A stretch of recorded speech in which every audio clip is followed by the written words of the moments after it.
তুমি এখানে সই করো। এনাফ। এখন যে কাবিনের 5 লক্ষ টাকা আছে সেটা তুমি পারুলকে বুঝিয়ে দাও। তোমার হৃদয়ে রেখো না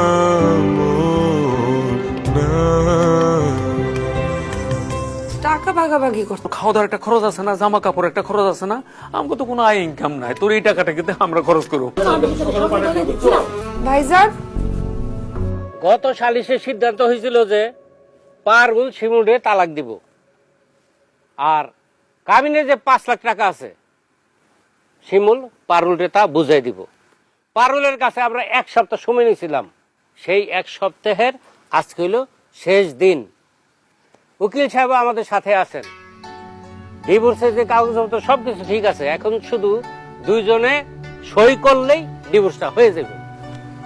সিদ্দিক ভাই, এই ডিভোর্স পেপারে সই করার আগে আমি ওকে দুইজনরে একটা কথা বলতে চাই। কি কথা?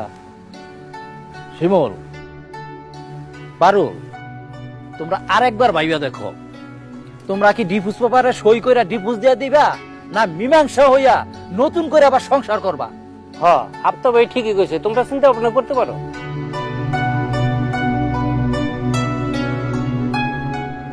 না চাচা, আমার ডিভোর্সটা দিয়া দেন আর কাবিনের 5 লাখ টাকা দিয়া দেন। আমি মীমাংসা চাই না। চাচা, পারুল যা চায় তাই করেন, খামা খল্লকের জোরাজুরি করেন না। তার মানে সিদ্ধান্ত হইল ডিভোর্সই হইব। মারে আরেকবার ভাইবে দেখ, এত বড় সিদ্ধান্ত নেওয়াটা আমি কইছিলাম।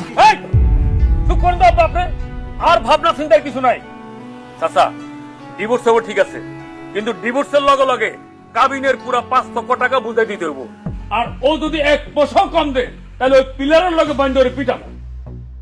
মাতবর কাকা, বড় ভাইজান ঠিকই কইছে, তালাক যদি এখন হয় কাবিনের টাকা এখনই দেওয়া লাগবো। ওরে জিগান, ও কাবিনের 5 লক্ষ টাকা আনছে কিনা। শিমুল, আমি জানি তোর চাকরি বাকরি নাই, কিন্তু কাবিনের টাকা তো দেওয়াই লাগবো। তুই কি টাকাটা জোগাড় করতে পারছস? ও চাচা, টাকা আমার লগেই আছে। তাহলে তো হইলই, ও তো কাবিনের টাকা আনছে, তাহলে এখন তালাকের কার্যক্রম শুরু করেন। হ্যাঁ উকিল সাহেব, দেন তো কলমটা দেন। কোন জায়গায় সই করবে? এখানে তো? এখানে এখানে এই নাও, তুমি আগে সই করো। আসো। আহা, টেনশনের কি আছে, দিয়ে দে।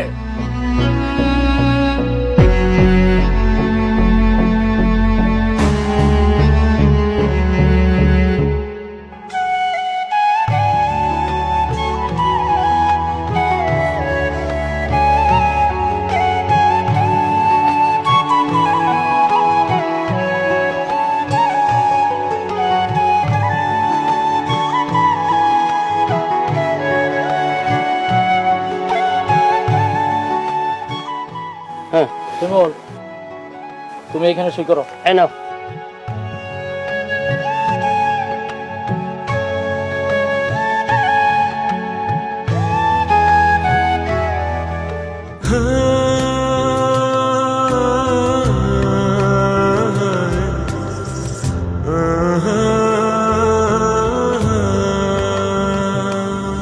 আমি মরে গেলে তোমার হৃদয়ে রেখো না মোর নাম। আমি মরে গেলে তোমার হৃদয়ে রেখো না মোর নাম। তুমি যে দুইজনে সই হয়ে গেছে, এখন থেকে তোমরা আর স্বামী স্ত্রী না। বেসেছিলাম, এখন যে কাবিনের 5 লক্ষ টাকা আছে সেটা তুমি পারুলকে বুঝিয়ে দাও। তোমার হৃদয়ে রেখো না মোর নাম।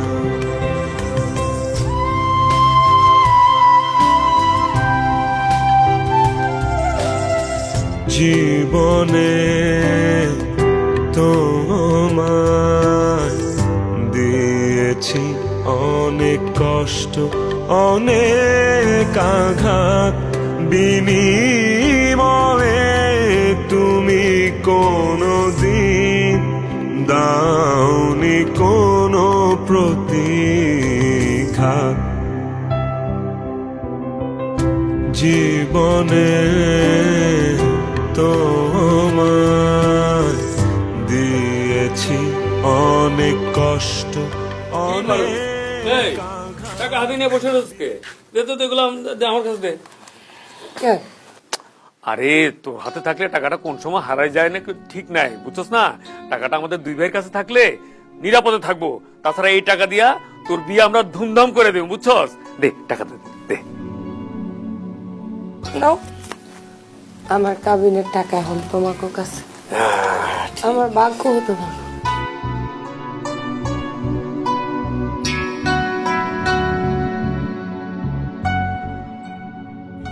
কামাল, এখানে দেখতো কোন কত আছে, 50 টাকা আর আমরা 50 এনে।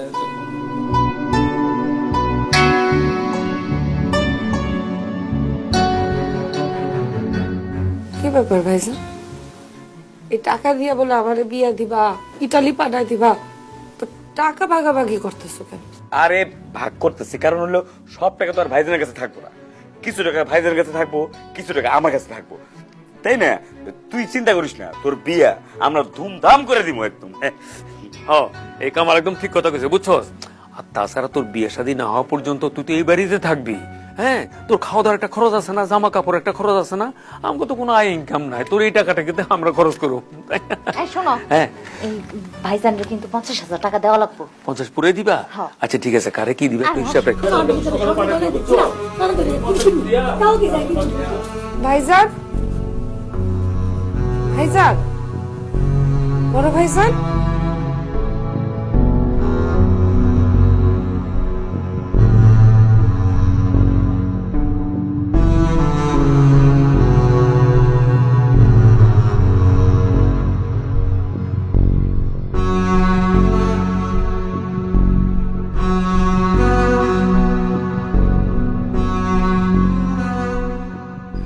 পারুল,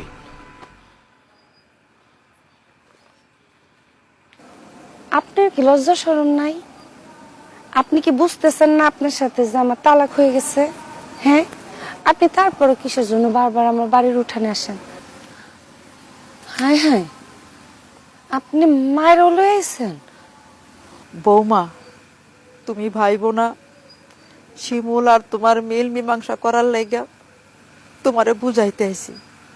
আসলে আমরা সারা জীবনের লাইগা এই এলাকা ছেড়ে চলে যাইতেছি।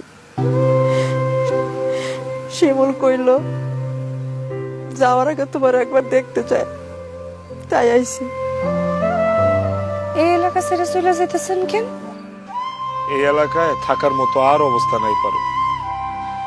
আমাগর তো জায়গা সম্পত্তি এমনি কিছু নাই, যা ছিল বাপের ভিটা বাড়িটাই ছিল।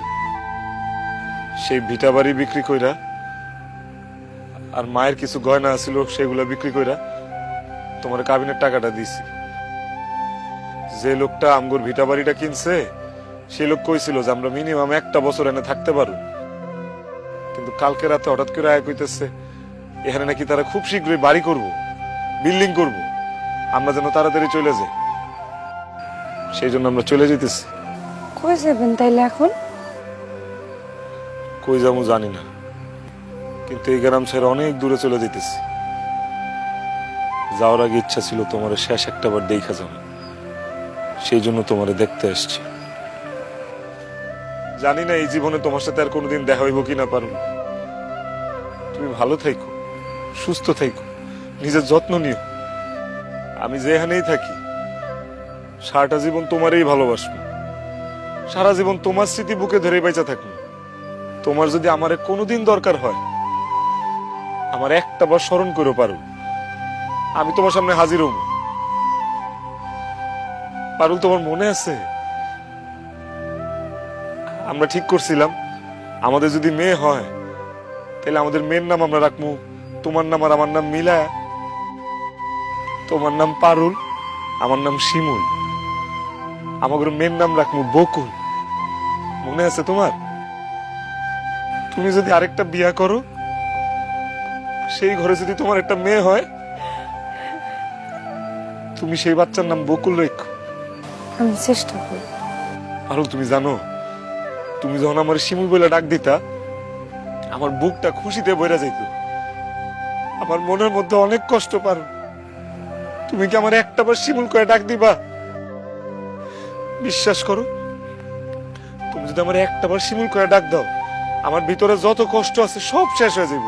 তুমি আমারে যা যা কষ্ট দিছো আমি সব ভুলে যাবো, কিচ্ছু মনে রাখবো না।